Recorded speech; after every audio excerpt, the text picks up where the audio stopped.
Whoa. I'm not going to lie, that intro hyped me up.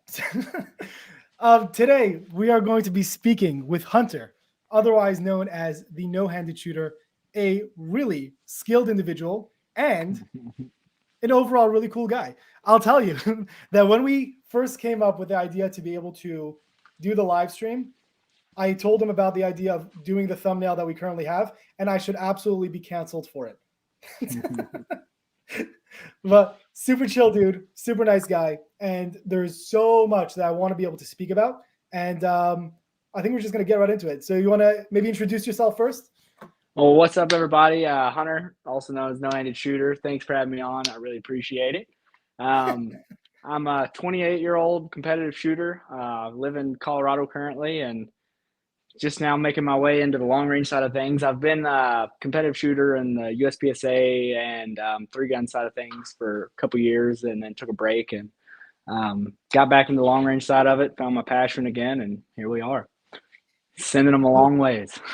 My question to you is, I heard of you and knew about you years ago, and then I Yeah, feel like there was kind of like an internet disappearance for a while, and yeah. then you recently got like what happened there? So pretty much I was shooting for full time basically for 4 years straight. Well, a little more than 3 years, I would say.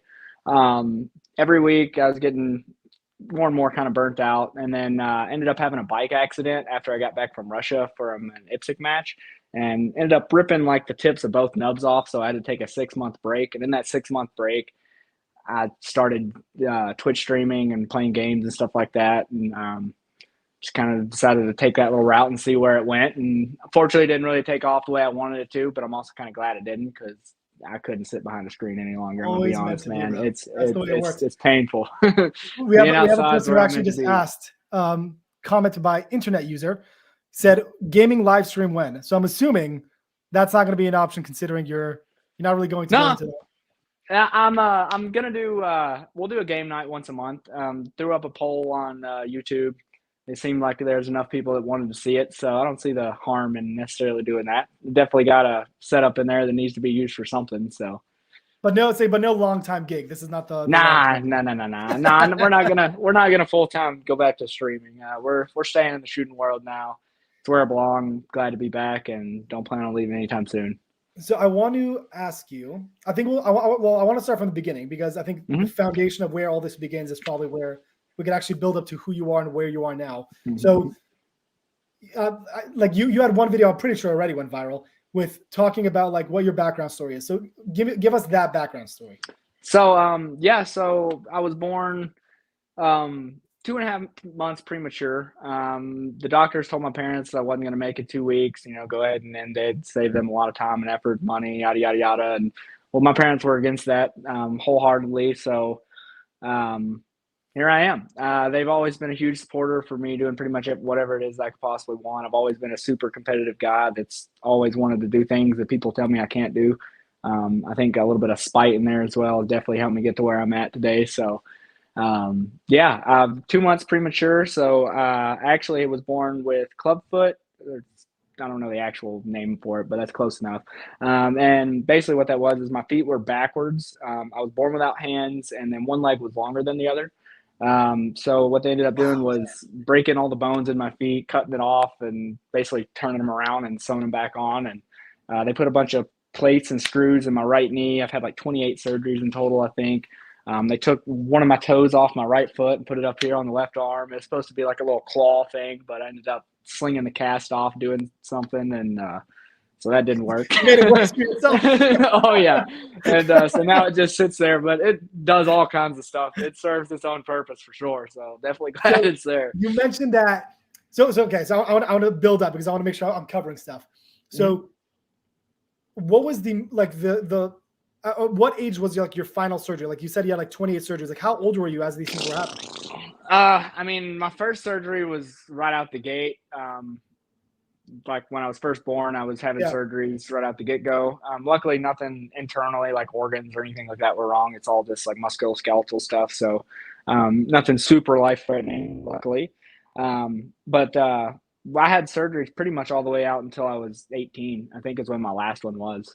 So I think I ended up actually graduating high school a couple months early because of it. I ended up having a surgery planned, so we just went ahead and graduated me before I ended up having to get both legs done. That's what it was, Wow. double leg cast. I had to roll around in a wheelchair with 2 long ass casts on for like Well, that was 8 months. the 2 legs being flipped was during high school. No. That was when I was born. That was when I was Got baby. you. So what were the surgeries in high school? That was just more so yeah, they were just fixing some stuff with the links. So basically, if you look at my arms, like one's way shorter than the other one, so it's kind of the same thing. Super convenient for rifle. That's all I'm saying. You know, just yeah, right. It It gets the job done. But no, my right leg was a little bit longer than the other, so they fought with that for years on getting that situated until it pretty much stopped growing, and then they finally solved it. Then, obviously, but. Yes, I was an experiment for sure. So, we're proud you made. We're I happy am. you made it because it's bringing you all us entertainment right now. Absolutely, it's good to be here. High school's like a really like rough time. What was that like? No, man, I was super popular, man. I did all the stuff, played all the sports, was the dude in the student section, always raising the most hell for the sports teams, going crazy. Nice. No, I was friends with everybody. There wasn't somebody there that I didn't get along with. So, wow. Yeah, no, I lucked One up of the things for I think sure. you mentioned in that video is that you tried like every sport. Like, what were some of the sports you tried that you wanted to like compete in or try in? I played baseball for a few years. I played hockey for a few years. I've done golf. I've done football, basketball. I pretty much did everything other than like soccer, and that's pretty much it. I tried to do everything else, and track and field. I didn't like running. Cardio sucks. So fair point. But it's funny because competition doesn't really require that much cardio. It does require cardio. It does. It does. Also, I think you went back to it in a different way. Yeah. That's the good part about it. The rifle that I'd use in this thing, it's like 28 pounds and some change. And then when I actually have my bag that's attached to it that y'all see all the time, it's sitting around 36-ish. And I just pick that up, put it down, run around with it all day. And that's pretty much my exercise now. Do you run slings in general or not really? Do slings have negative? A lot of people run slings going back and forth to stages and stuff, just like carrying it, but we don't really use it as far as anything for like shooting or anything like that. Even your AR, I'm saying like just like actual manipulation and stuff. Yeah, I can manipulate a sling, no issues. I run slings on this thing occasionally. When you're doing tactical fun stuff and all that. Is that the MCX? Which one is that? Yeah, this is a Rattler. Rattler with a Dominus SR from Thunder Beast. Nice little setup. But yeah, so stuff like that, I can manipulate slings, no worries. I tie a little loop onto one of the quick attach points. I just put a zip tie on it so that I can actually quick pull and you're good to go. Easy as that.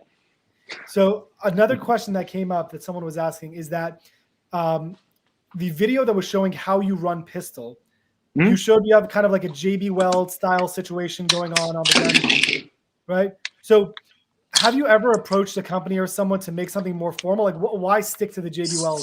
So when I was shooting a long time ago, 3D printers and things of that nature were just getting started. So the technology wasn't really there.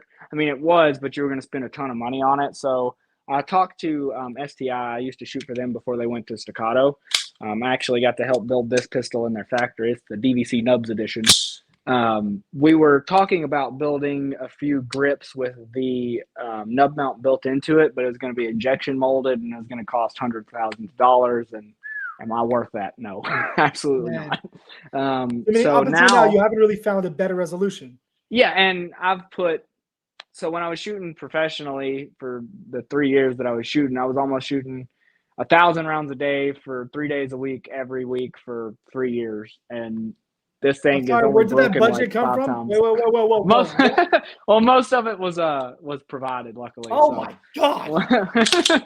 I was shooting a ton. I had 2 automated 1050s that basically you just press a button and it would spit out 2,000 rounds in an hour of 9mm and 1,000 rounds of 223 in an hour, and you just load up buckets and shoot all day. But if you want to compete with the best and have no hands, you got to shoot a lot. Oh man, that's crazy, bro. So. But sorry, unrelated to what we're talking about. Yeah.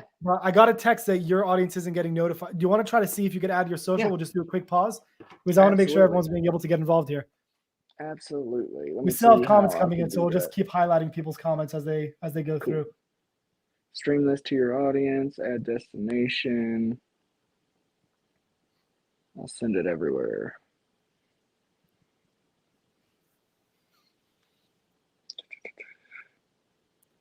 Shout out to the guys who are currently watching right now. Another person wrote, you weren't born 3 months premature. You got a 3-month head start." That's right. Absolutely. No, I'm not mad at it. Trust me. People ask all the time, if you could go back and get hands again, would you do it, or yada yada? And I'm like, hell nah, man. Nah, you Some wouldn't of the have gotten an experiences, FBI contract. Screw that. right, dude? With all the experiences I've had, dude, I wouldn't trade it for the world, man. I've definitely been way more fortunate than most out there. That is for sure. As you probably know, like, I'm a rabbi, so our perspective in life is everyone's given exactly what they need, and Oh, you're provided with absolutely. exactly what you need, and everything is done for a reason, and no one else would be able to take the struggle that you have because you're the only one who's able to handle it, and you're also the only one who's able to make a difference in the world with what you have. Absolutely.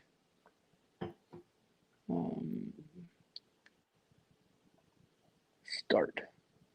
I've never done a live stream on YouTube, so this will be my first one. No worries. Let's make it a good one. We're already doing well. Getting it all set up. No setup required. Bam. That's what I want to hear.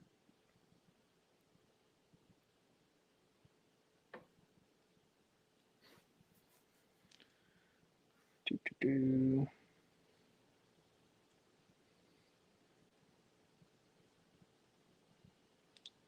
What?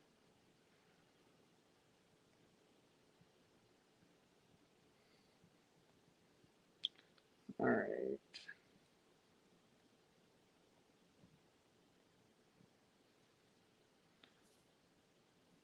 I think I need to actually copy and paste this and go to Safari. Hold on just a second. No worries. Meanwhile, for people in the comments, you guys can feel free to chime in if you have any questions or something you want to add. What would you recommend as a first revolver? Man, I'm gonna be honest. That is That's a tough a question. question for Mr. Michelik. Ooh, That we're going to was speak about him. We're going to speak about him. Don't you worry. We're going to speak about him. The But only guns I never messed with were. I'll preface, though, that any question that's phrased like that has a lot of individual details. So, for example, okay, let me see if I'm just able to pull this up. So your question is what is your recommended for your first revolver? So really the question is also going to be about purpose of use. Is it something that's going to be a gun that you want to learn how to train on and learn how to use? Is it going to be something that you want ultimately for the goal of concealed carry? Is it just fundamentals? Because, for example, a lot of times when I'm teaching people fundamentals, just basic stuff, I would usually at the lowest point go for like a Glock 19 or Glock 17 in regards to size and function, just because it's not really about what the end purpose of the gun will be. It's just the easiest gun to learn fundamentals on, which is usually why I recommend pushing people in that direction. So it will depend on, let's say, again, your purpose of use is a huge factor for, is it going to be concealed carry? Is it going to be for home defense? Is it just recreational? Is it competition? Those are a bunch of different variables that you probably would want to kind of fine tune for yourself before asking. Again, not like it's a bad question. I'm just trying to help tunnel your question to a better end result for you. Find out what that end result is that you like. And then from that point, it'll be much easier to get a better response for what you might want. How did you guys get linked up? I knew of Hunter for quite a long time, but I reached out to him recently because I saw him like kind of hop back on YouTube, which we just spoke about, right? So he said he kind of disappeared and came back for a bit. So I wanted to see, I really want to meet up with him at some point. We're not going to try to meet up with you at some point. But I reached out to him and said, hey, what's up? Let's do a live. You got good stories and a lot of questions. Let's make it happen. So here we are. Yes, sir. Oh, there we go. I finally figured it out. I've been struggling over here, man. No worries, man. We're answering questions as they come in. We're good. P365XL versus Springfield Hellcat Pro for concealed carry. 365XL. I would say P365XL. Yeah, I agree. It's not because, Springfield has its own politics, but that's not the reason why. I feel like right now in regards to availability, modularity, and available parts and components that you'd be able to get, whether that be holsters, lights, optics, whatever, I feel like there's a much larger market to the P365XL area. And I usually besides for functionality and usage and all that other stuff, I also like knowing how available it is, which gives me more potential to do more with what I want with it. That's usually what I recommend. I have been looking at the X macro, which if you live in a free state seems really cool to me because it's roughly the same size as a 48, which I have right over here. So it's roughly the same size as this 48. However, the Glock that really messed up on their capabilities, they have it with a 10-round magazine, and I believe that one has a 17 in the same footprint roughly, which is beyond cool. So that would be really cool. It also has a ton of, if you get the one with the built-in brake, it has so much less recoil than your others. I think, by the way, as well. it's I think like around 5%, but people don't realize that noticeably that does make a difference. Absolutely. Now, if you're going to compare that both those options or the macro to the 19, if it's for concealed carry, I would still go XL or macro, just because again the 19 has 15 rounds, the macro has 17, so already capacity-wise you're better. Plus the SIG is still thinner in size, which means it'll overall probably be more comfortable to carry. Mm-hmm. That's probably what I'd recommend. Solid questions. A lot of details though. But I carried a 19 for years. That was my carry for years until the slim line of Glocks really came out and started making a difference. I'm still very excited about the Shield Arms magazines. I don't trust them yet. I don't believe they're reliable yet. However, once they really develop properly, I think that would be a mind-blowing thing. In my opinion, I don't feel like they're there yet, just yet. Yeah, they will be though. Yep. And I'm also excited, by the way, because I don't know if the technology carries over. But as an example, if that comes to the Glock 19 as an example, like who knows how many rounds you can fit into a 19 mag if they're utilizing the same technology. I don't know if that actually works. I'm just throwing it out there. Like I feel like there's a lot bigger of a potential for what's able to happen. The 43X is a great gun. I like the 48 only because the 43X and the 48 are exactly the same.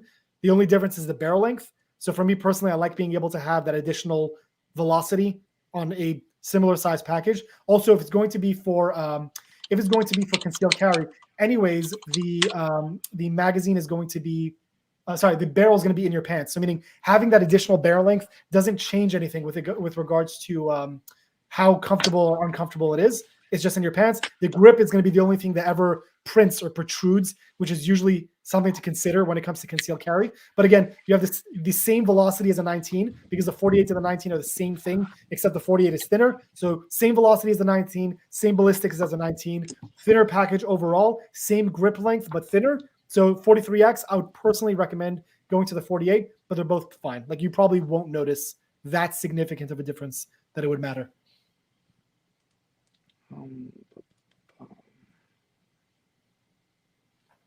I've gotten to the computer. Solid questions. All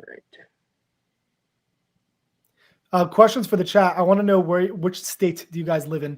Because I'm curious about legalities. Because a lot of times I forget where people from California reach out asking about concealed carry recommendations, but they can't have anything modern. I say modern meaning like the past 5 years because of the California roster absolutely messes with so many people's like options. I think they have like the Smith & Wesson Shield, the Glock 19 are probably the two most popular. Florida, shout out to Florida, great state, good place for concealed carry. But yeah, California is not ideal. Trivia question: anyone know what state is debated to be worse in legalities than New York? Worse. New York is known to be of the worst. Does anyone know, as a trivia question, which one is much worse? New Jersey is one answer. I live in New Jersey. It's not that bad, believe it or not. It's bad. I'm not saying compared to other states, but in regards to worse than New York, it's not worse. Illinois, that's a good guess. I think most people forget about the state. A lot of people forget about the state and forget how bad the state is, firearms wise. Pretty bad. Washington's pretty bad. There's one more. There's one that I think is often forgotten.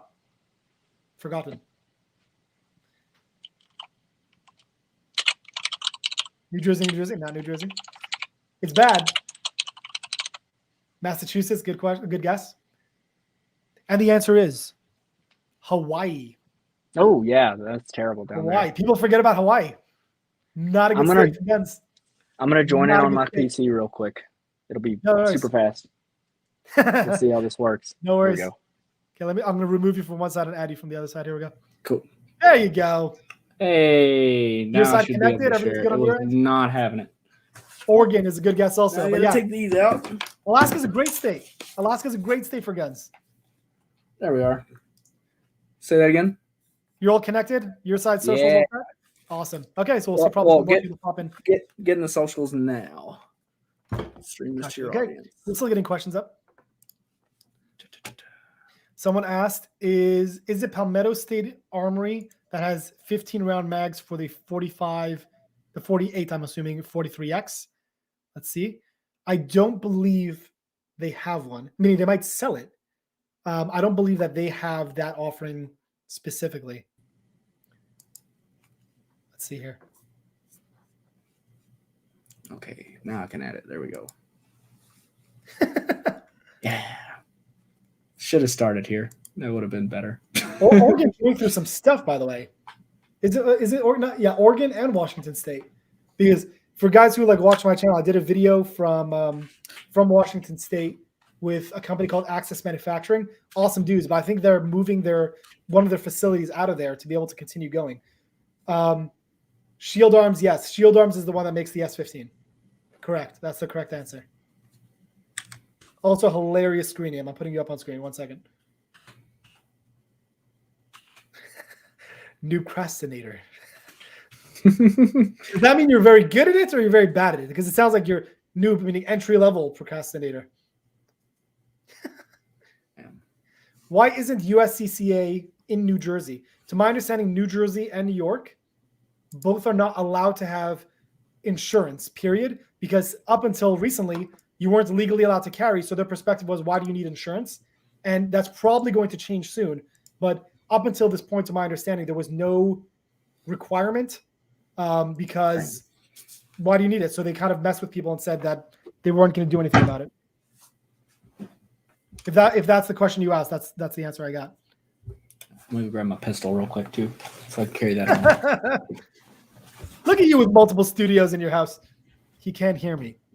He can't hear me. The headphones are off. This is the time to speak, people. This is it.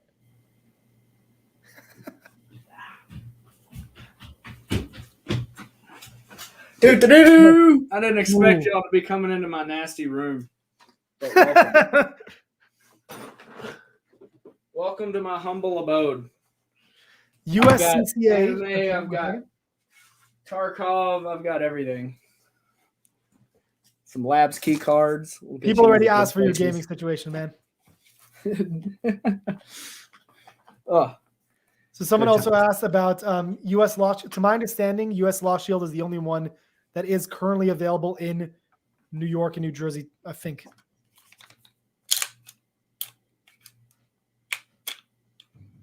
Okay, so let's continue. So another very, very big question guys asked. Do you conceal carry? So currently, no. Back in Tennessee and all that good stuff where it doesn't really matter, I would use fanny packs or backpacks, things of that nature. Interesting. So no like appendix carry, 3 o'clock, 6 o'clock, something like that. Currently, bad idea. I take that back. Sorry. I mean, it would look like a colostomy bag hanging off of me, and realistically, like I don't look like a threat anyway. So just wearing around a rooster shirt and a backpack is usually my go-to if I had to conceal. That's the way I do it. Very interesting. So would you conceal that gun? No. Which gun would you which one would you carry? No, if I'm carrying, I'm usually carrying around like an 11.5 or like a Rattler or something. Oh, meaning you're going rifle. Meaning when you're carrying rifle. Yeah. Oh, because that makes sense because you wouldn't be able to carry pistol. Yeah, I can so I've made different nub mounts before for different pistols like Glocks and 320s. Since all the grip angles and stuff are different, you need one specifically for each individual pistol. And if you try and put them on other pistols, it usually just shatters it and breaks. I've broken this one quite a bit, if you can tell. It's basically once I break it, I just dip it in epoxy and it forms back together. But doing that, I would 100% just carry a 365 XL or like a 19 or something like that in a fanny pack with just one of these on it and call it good to go. But you make those. You do it yourself. Yeah. Yep. Me and my dad, basically they're made out of JB Weld steel stick We have a metal clothes hanger that we basically form the shape around, just like a skeleton almost.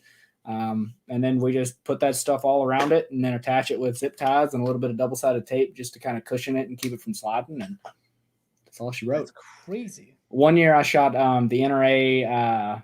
I can't remember what the match is called, but it's like the NRA World Match or something like that, where it's got 20 different stages, but all 20 stages are different disciplines. So you go from shooting bolt action all the way to bullseye, and there's all kinds of different pistols, all kinds of different firearms, bolt actions, muzzle loaders, lever actions, pump actions, you name it. And I shot that one year and had to make like 15 different ones of these and use them on all different guns.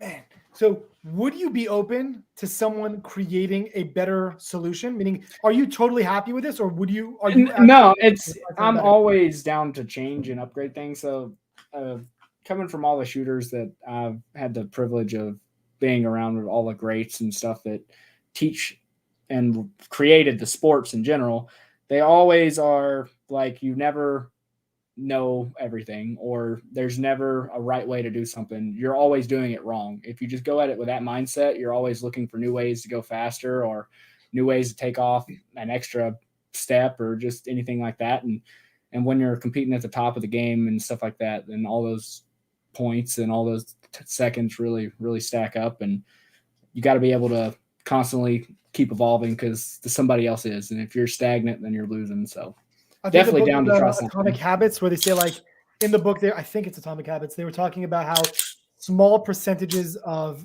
better performance in your overall scheme will make a much bigger deal. So they took like a biking cross-country team or something like that. They individually fine-tuned different parts of their skill sets. And then that small percentage, which, by the way, this is a drill I do very often called the countdown drill, where the countdown drill, what that is pretty much you're forcibly making yourself only shoot at the 10-second mark. So you do a 10-second countdown. At 0 is when you must pull the trigger. But during that time, you're forcibly, since I know I have 10 seconds, think about each individual fundamental, each individual movement, and try to master something special each time you do it. And like your overall performance ends up being much faster because you thought about, like, how am I taking contact with my shirt? How am I clearing my garment? How am I making sure I'm actually getting a proper grip? Like each individual detail and the overall performance like changes up like crazy. It makes a very big difference. Absolutely. Like if you just simply break down your basic drills, like your basic 6-shot drills and stuff like that, those really, you're learning a lot, but you're not necessarily figuring out exactly what you're improving on because you're doing so many different steps in a row. Limiting your drills into much smaller segmented steps to actually fine tune what you're doing slower, what you're doing faster, and always write down your times, always write down your drills so that you can see what you're doing is either being an improvement on what you were doing before or if it's being worse than what you did before. Absolutely. And always try something new at the range. Every time I go to the range, I try something new that I've never done before just to see. And sometimes it's absolutely stupid and makes no sense and is terrible. And sometimes it's stupid and you're like, whoa, this was pretty sick. As long as it's safe, by the way, that's the best way to be able to determine. Like, the internet, like, the internet guys that say, try this. And you're like, I don't know. But then sometimes you try, you're like, that was pretty cool. Other times you're like, that was the worst idea I've ever seen in my entire life. There is no one way to shoot anything. Like the first time I actually shot with Jerry on a match, it was actually my first match ever too. Wait, to back up, just in case people don't know, okay? This fine gentleman got the opportunity to train with I want to make sure I'm close enough to the mic, Jerry Michalik. Which, by the way, you probably would know best. How do they pronounce their last name? It's Michalik. Michalik. Yeah. Okay, cool. So cool. Not bad. You did right. So he got to train with Jerry Michalik. Okay. So you now may continue with your amazing story.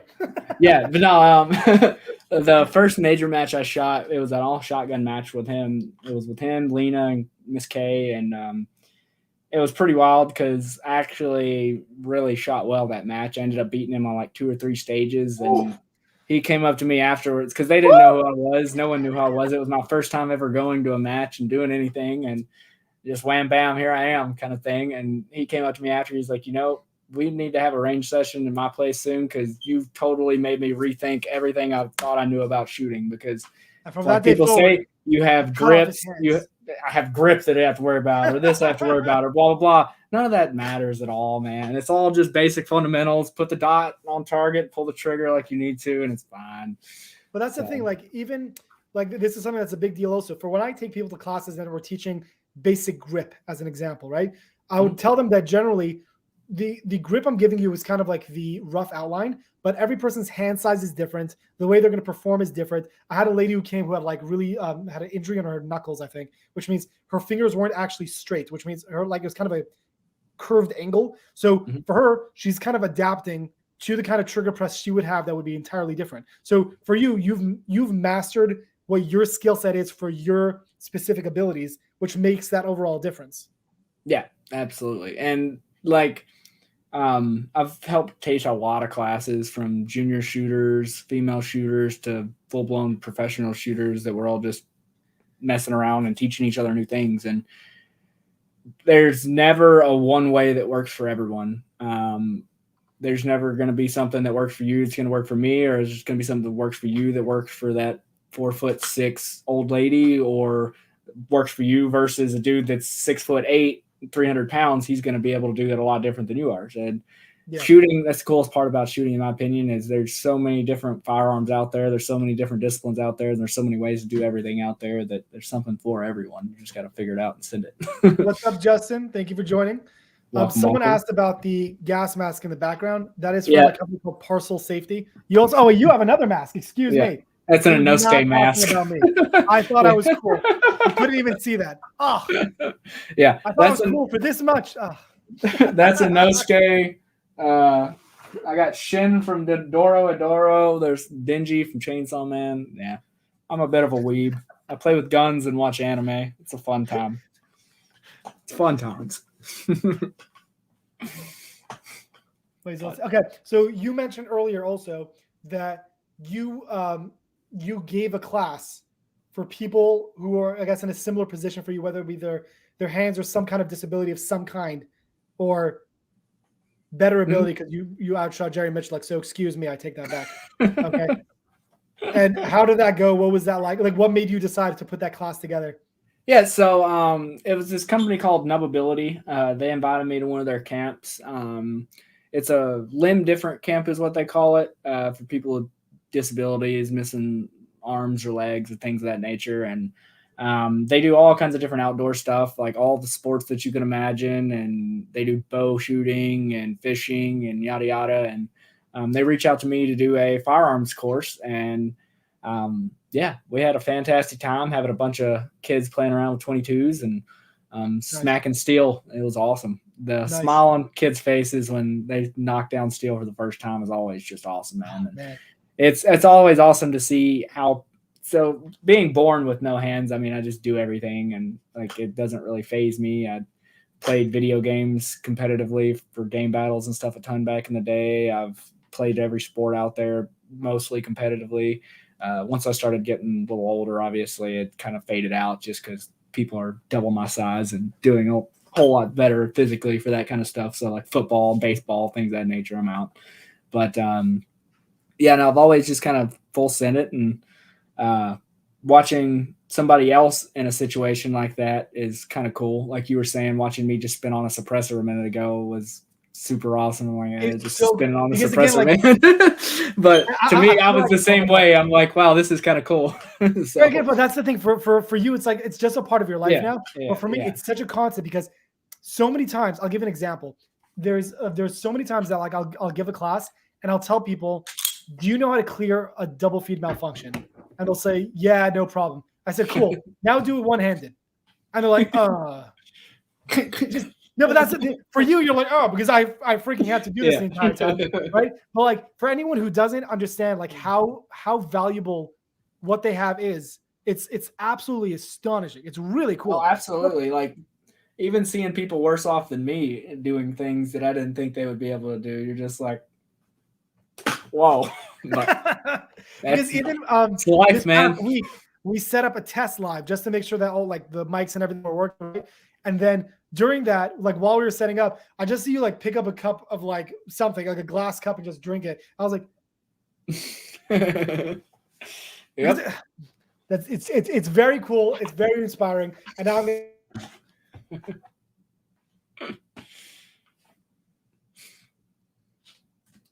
Oh no, he's frozen.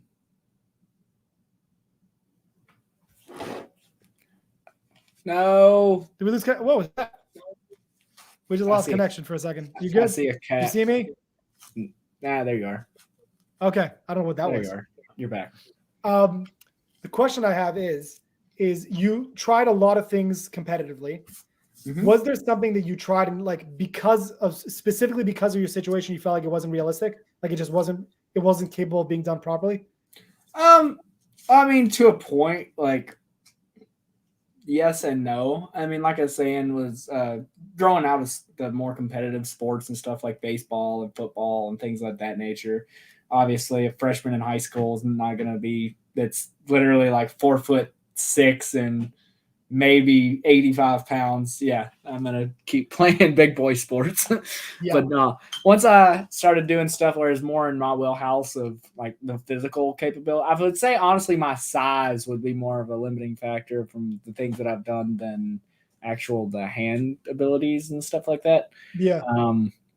I kind of slowly got out of 3-gun because carrying 50, 60 pounds of gear on my body at all times while I'm running around the woods shooting stuff is kind of tiring and a wear on you after a little while. But that's why getting back into this whole PRS thing, I'm absolutely a huge fan because there's really no physical limiting factors of PRS. It's all just who can read wind and use their fundamentals best. And could you mention again how tall are you and how heavy are you? I'm like 5'2", 5'3", and 110, 115 maybe. Yeah, so that definitely would be like a lot of weight. Oh yeah, talking about the other gear.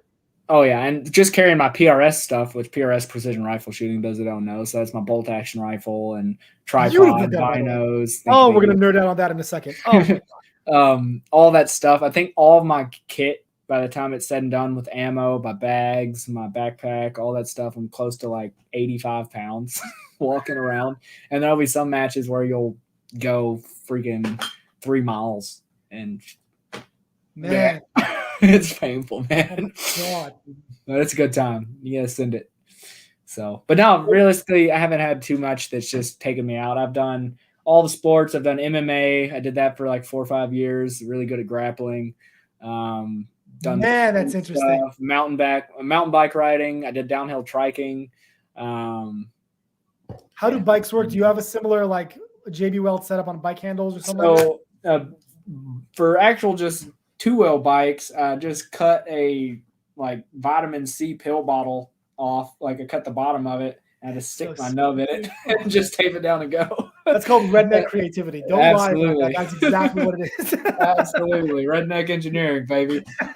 And but no, so that's how that worked. And then for my trike, I had a recumbent trike that was a full suspension trike, but I turned it into a downhill trike as well to take it on actual downhill tracks and stuff. And that was freaking awesome.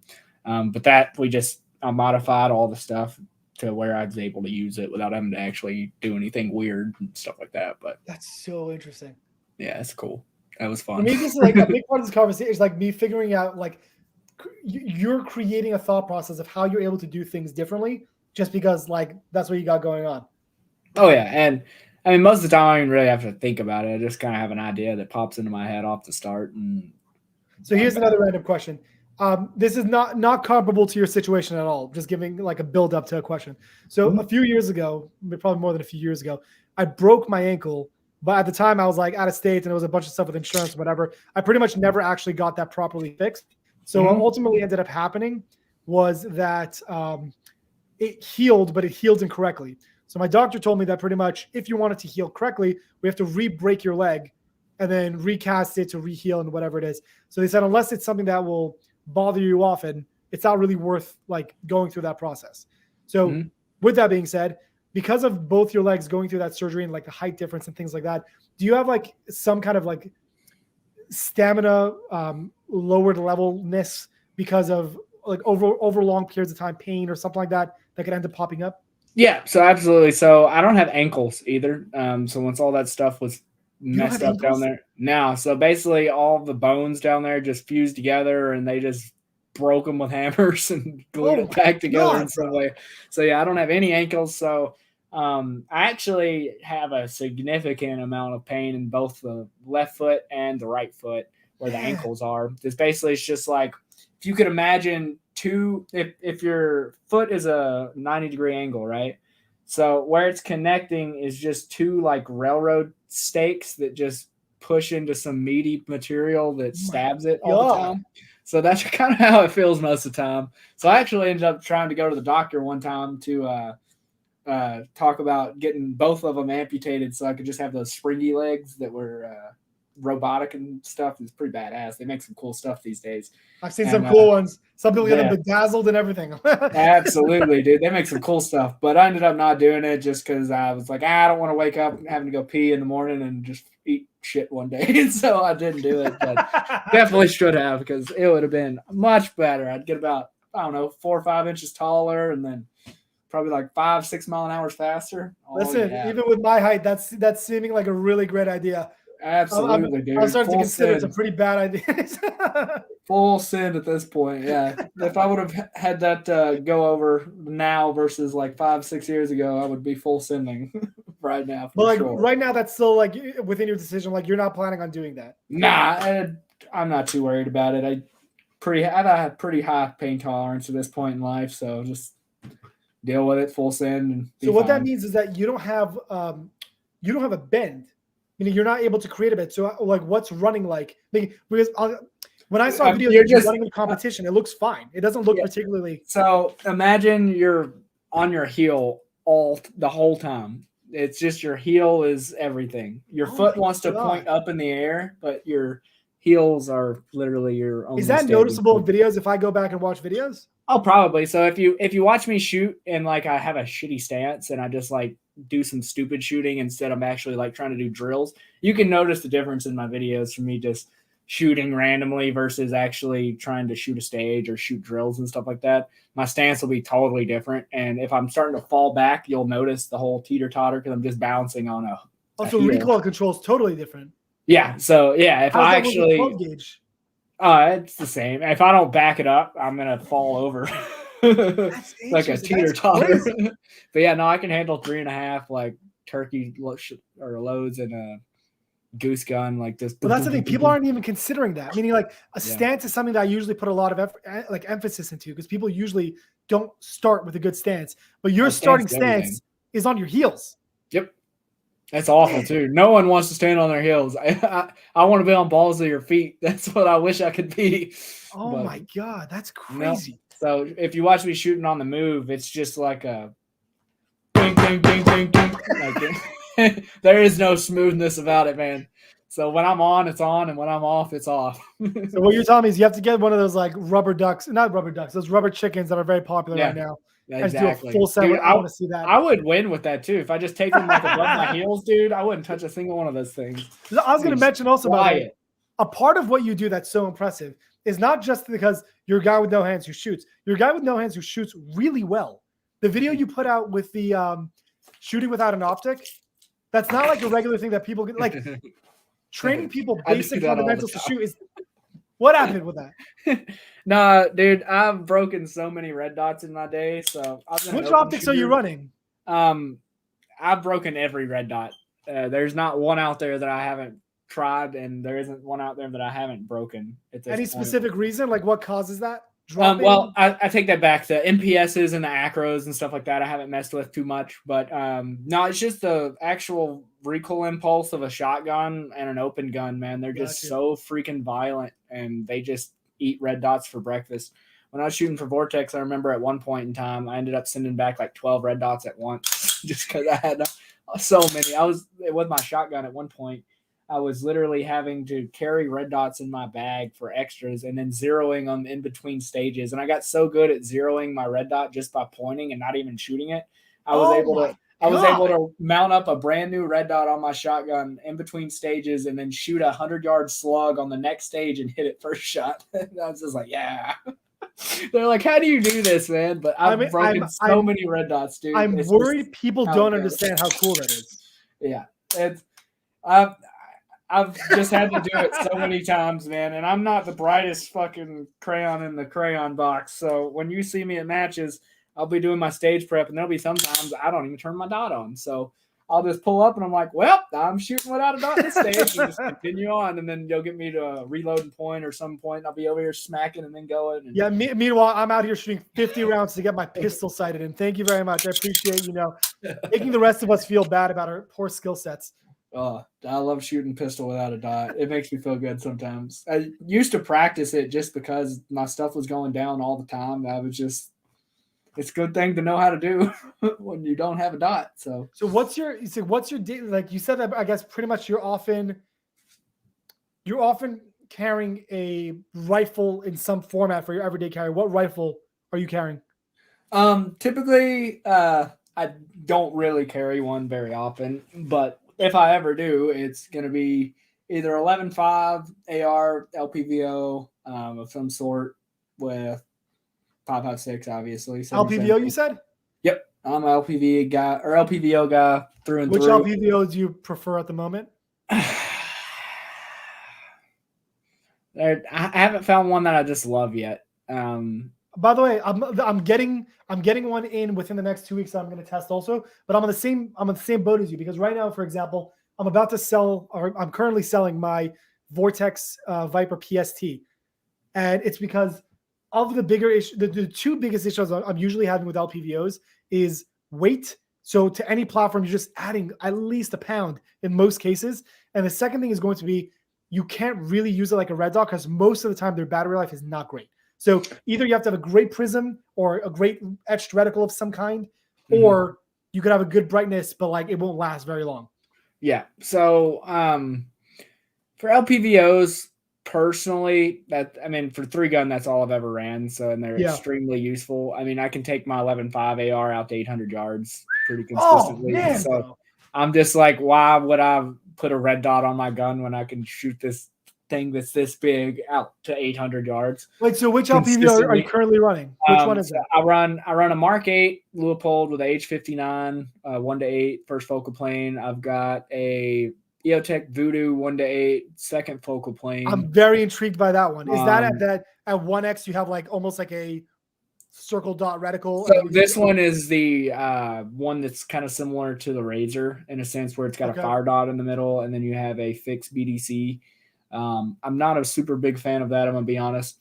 The Attacker 1-8 is pretty slick. I like it a lot. The NX8 is okay from Night Force, but the eye relief is super unforgiving, and it's like looking through a coffee straw. But the Attacker is the way to go, in my opinion. Attacker's which brand? Night Force. Night Force Attacker. Yeah, and it's going to be around 2,800, same price range as the Vortex 1-10. What about the weight? What's the weight on that like?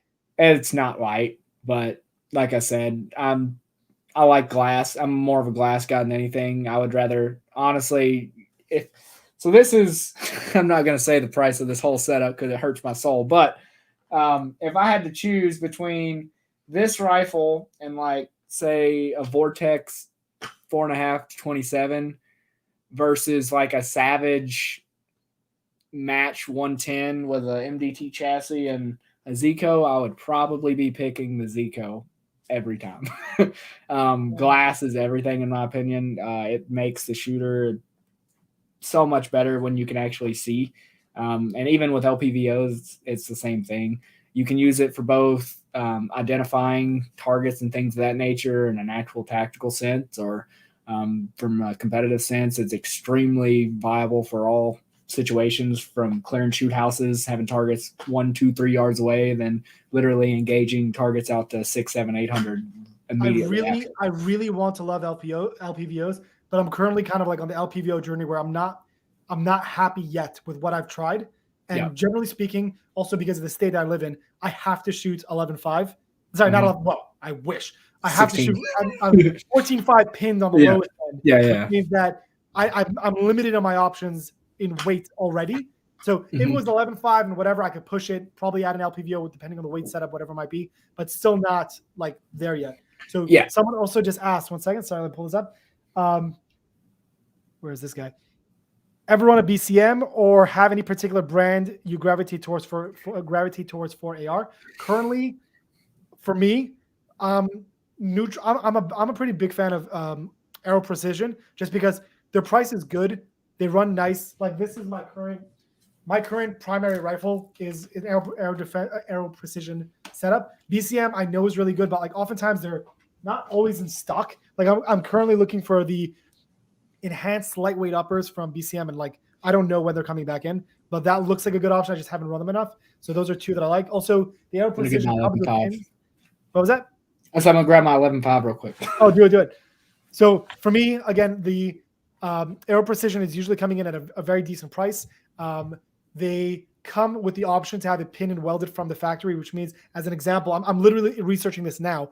If I was to get a enhanced lightweight BCM upper, to get based on what they're offering an additional comp of any kind is like $160 additional dollars, which is, it's not that it's bad, it's just more expensive. So you end up spending roughly $1,000 on a BCM upper, which will include a bolt carrier group, or you get a stripped, meaning no bolt carrier group or charging handle rifle from Aero Precision, and you're around the $700 mark. So it's a preference thing, but like I in regards to cost and overall performance, Aero Precision I think is great. BCM I think is really, really great. Availability, cost, dependent on your situation. And then about first focal plane optics is usually what I prefer, just because at any magnification, you're zeroed. Even though I've done testing with second focal plane, and based on the distances I personally shoot, it hasn't made that much of a difference, but it does if you actually want to be much more precise and go further out, depending on what you want to do. Let's see the 11.5, my guy. Oh, so yeah, continue on with what you were saying with first focal plane, second focal plane. So with my go fast guns, I typically like, it's awesome being part of an SOT. You get all the fun stuff. For my go fast stuff, I like a second focal plane strictly because your illumination is going to always be brighter because you get a fire dot reticle. The illuminated red dots will never be daylight bright. I don't care what brand it is. It's never going to be on the hot or brightest day, whether it's snow or anything like that. It's not going to work. But your fire dots will. And with that also being said, on your typical like 1 to 6s, I would rather have it. I would rather have a second focal plane in a 1 to 6 rather than a 1 to 8, just because you really only have 3 settings that you're using on a second focal plane. You're using magnification 1 to shoot everything up close, like a red dot. You're using magnification 3 to shoot offhand plate racks and stuff like that at 50, because that has the least amount of visible wobble that you need to shoot for offhand. And then 6 is where you're actually going for long range and all that good stuff. And you can kind of do the same thing with a 1 to 8 as well, just 1, 4, and 8. So it kind of doesn't really need, you don't really need all the holds as much with the go fast gun. So I don't really mind having the first focal plane because I would rather have that illumination. But so this is my 11.5 proof research barrel, rapid speed gas block, BCM handguard. Love BCM stuff. They make great equipment. I use American Defense upper and lowers if I can help it. I really like their ambi stuff that they've been doing for the price. It's pretty freaking slick. And that being able to do everything, one nub on one side is kind of slick. So I'm cool with that. Wait. That was an ambidextrous controls? What was that? Yep. So this is BCM's mod UIC upper or something like that. But basically, you have a lever that's built into the actual receiver. Yeah, there you go. Got you. There we go. And you can just boop. And you're good to go. So super simple, super slick. Big fan of it. One thing I do on all my guns is actually modify my safeties to where this is safe and then this is off safe, so that whenever I'm on the gun, I don't have to come up from here and then go all the way down to the trigger. I start here and then I just go to the trigger and it's ready to go. That's really interesting. Real time. Is that a custom part? Or is that something that's available? Nope. So I basically just take a cheap old Rock River arms ambi safety, cut a slit in it, and then put it in there. I just use Dremel for everything. That's pretty crazy. much every gun that I have has been Dremeled and cut up to shit for some reason. Vapid Engage asked, did you do the rattle can job yourself? It looks amazing. Yes, sir. Rattle can them all. If you guys saw my recent rattle can video, Precision Performance, highly recommend. You should check it out. rattle can, everything. So yeah, I'd use just the base forest green Rust-Oleum camo paint, cover it all with the green, and then hit it with some laundry hamper on top, and you're good to go. Easy as that. But yeah, this is my Match AR, 18-inch proof research carbon fiber barrel. I take this gun out to 1,400 yards. What caliber? 223. So, yeah, small guns can go very far if you put the right piece of glass on them. So this is my Mark 8 that I was telling you about. These are law enforcement military only nowadays, but if you can find one, they are pretty slick. I'm definitely a fan of it. It's not the greatest thing on the market because it's definitely a little bit outdated, but it's still really nice. So which going back, which LPVOs did you have on the 11.5? The Voodoo 1-8. That was the Voodoo 1-8, and that one was which one? The Mark 8 from Leopold. And the first one, the 11.5, is a second focal plane, or the second one you showed was a first focal plane, correct? Yeah. So the reticle. So with the long range AR, I'm actually putting on my own gas gun match, where it's going to be a PRS match, but with gas guns. Nice. There'll be an LPVO division, and then there'll be an open division where big boy scopes and stuff. So I've been running a Zico on this, shooting it out to 14 and stuff like that. But for this match, I'm going to be proofing everything with LPVO. So this is actually going to be perfect for it, since I have H59 reticle from Horace. There's 40 mils of tree that I can use in this reticle itself. Wow. Yeah, pretty slick. So you're actually able to use the different holds on different magnifications, because on the really, really far ranges, you're not going to have enough actual holds on 8X to be able to even see the mills that you need to go to. So you're going to have to back it out to like a 5 or something like that to be able to actually even use it. So and you're a big fan of sandbags. You're not a big fan of bipods? No, you need both for sure. Yeah, bipods are extremely important, as well as bags. Both are 1,000% needed for pretty much every application out there. It's just like some you need the bipod, some you need the bag, some you need both. Do you have a bipod brand you like? Yeah, there's so freaking many good ones. I run Thunder Beast. I also run the Accutac ones. MDT Psych Pods are some of the best bipods on the market. What's called MDTs are like carbon fiber. They're like lightweight. Well, right? So yeah, they make a carbon fiber one, but they also make some like titanium ones and metal ones and stuff like that. They're more competition ones. And carbon fiber ones are nice for hunting. Their comp ones are like $1,300 for a bipod. But they are incredible. $1,300 for a bipod. I'm gonna focus on that detail for a second. Yeah. By the way, huge shout out to Hunter. If you guys are looking at a shirt right now, he has a clothing brand that you guys could check out, and you guys should check it out. If you can, type it in the comments just so people could see the website or wherever they could get it. So if you guys want to check out his shirts, you guys should check out his shirts. Oh, I can see comments now. Wow, look at that. Look at that. It was there the whole time. The whole time. Yeah, give me just a second. I'll type that in there. So yeah, this is a shirt from Long Range Shooters of Utah. It says "Run your bolt, not your mouth" on the back, I think. So it's slick shirt. They're good peoples down there. But yeah, I'm getting some shirts made. So these shirts actually are from my old logo. So basically, I didn't put any words on it or anything like that. So it's kind of a if you know kind of shirt. We like those kind of shirts. And it's only going to be a limited run of them as well. So get them while they're hot, and you'll be one of the first ones. I started the message for you guys. So you should be able to see it just in case it keeps moving. Thank you. I'm waiting to make a shirt or a patch or something that says like "My Rabbi runs an AR-15." See how that goes. Nice. I'm gonna have some getting up ones, and then plenty of the no excuses stuff. Obviously, getting up are good. Those ones are hilarious. Especially any person I showed the video of where you kind of did your mini story died laughing by the end. Oh, absolutely. It's a good time. You just gotta have that outlook sometimes, man. So people bitch and complain too much these days. Oh, first of all, 100% agree. I think, by the way, every person who does that needs to go to a minimum of one UTM or simunitions class. Get the full experience there. Yeah, right. Get the full blast. And we're not talking about paintball or airsoft. I want you full UTM or simunition and have a good day. Those do not feel good. By the way, UTM, so far in my experience, way worse than simunition. Oh, yeah. I believe it. I haven't got shot one of those yet. It's simulation's like, hey, let's make paintballs that fly really fast. And UTM is like, well, wait a second. What if we make them metal coated? And then that like just kind of like, no, that's a bullet. Yeah. That's a bullet at that point. Exactly. So you got what's called right now. You had what was Thank it called? You, man.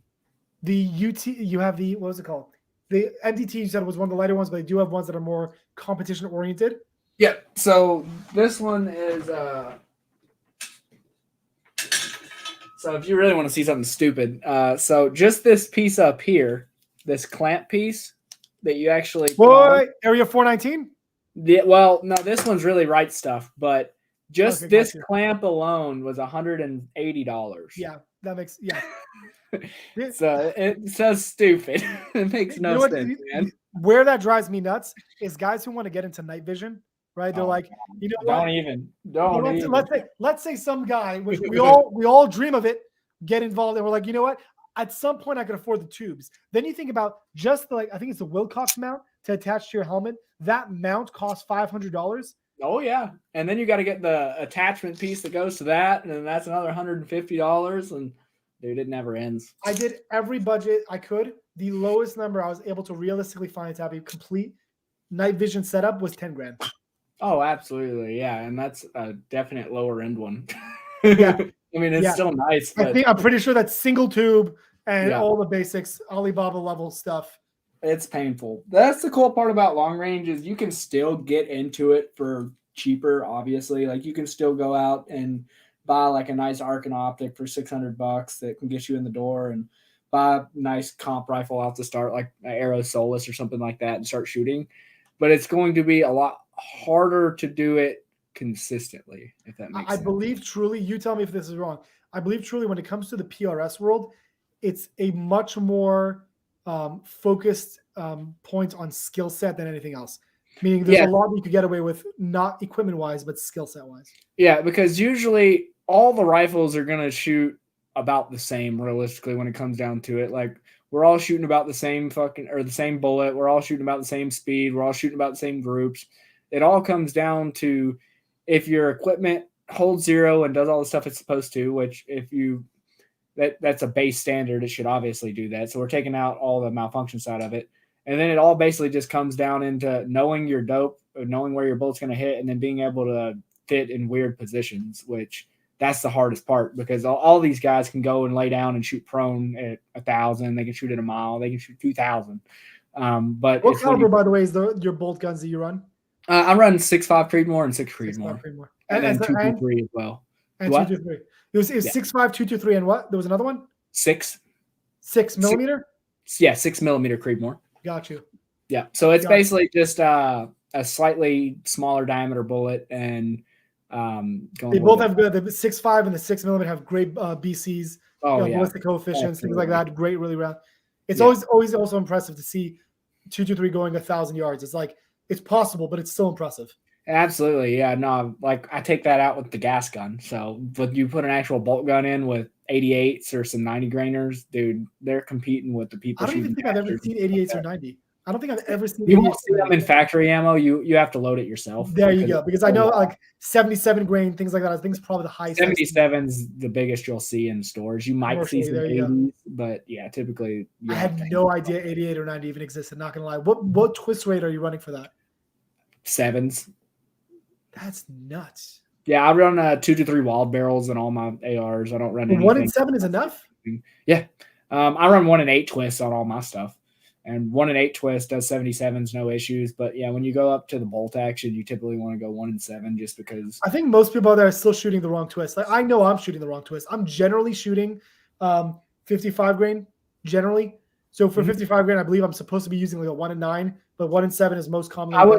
I would use a 1 in 8. Just 1 in 9s I try and stay away from because if you're not shooting like 40s and 50s and 55s only, like you're struggling to shoot groups. anything like that. But if you I go like to 223 wild barrels. I agree with you. Like Yeah. that's probably that's a good meeting to be able to run. the good reason to go to 223 Wild is you can shoot all the high pressure stuff you want. You can shoot the really long 77 grain stuff with no issues, and you're going to have all the accuracy that you could possibly want out of it without any pressure loss or anything like that. I've ran 223 Wild barrels for years. I've got one barrel of my gold rifle in there. It has 123,000 rounds on it, and it still shoots half-inch groups at 100, and that's with multiple guns. What company does that? It didn't burn out? What? That's a Proof Research barrel, baby. Oh One of the original barrels, too. That thing is freaking awesome. All my ARs have Proof Research barrels in them. I won't put anything else in them. My bolt guns, after this barrel gets gone, that's all I'm putting in them, too. This entire conversation, that's the quickest thing that's about to make me lose a bunch of money.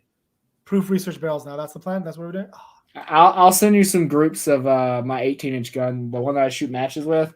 I've literally got my all-time smallest group size, which is a .118-inch group with that gun at 100. 0.118 with a gas gun. It makes me sick because my bolt gun doesn't do that. I'm like, what the hell? That's insane. Yep. How many round group?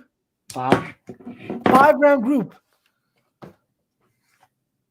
ARs can shoot if you build them right. I'm worried people don't understand how nuts that is. 0.118, not a 3-round group, a 5-round group of 0.118 with a gas gun. Yep, I think I've got I probably throw the picture right here. 0.118 with a gas gun, 223. Oh my god. 4.5 to 27 Vortex Razor on top. And here we go. Yep. Let's see if I can put this in there. Oh my god, bro. Focus. I see the circle. That's it's what small. I got. It's small. Wait, hold on. Bring it back up. I'll pick up the screen again. Here we go. Hold on. There we go. Might be able to turn it. Oh, yeah. There we go. That'll be better. That's insane, bro. It's way smaller than a dime. That's insane. So, Post that to your social media. Make sure that people see. oh, ARs work, man. ARs will shoot. You just got to have a good barrel. Okay. I don't want to take up too much of your time because we already passed the hour mark that we thought we would be at. No, I'm in no rush.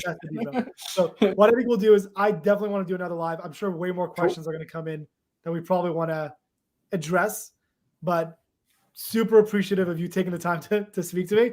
I will at some point either have you come here or me go there and we have to do something together. Like no questions asked. I'd love to be able to shoot with you at some point. And absolutely, man. We'll make it work, you know? Hell yeah. That sounds like a great time to me.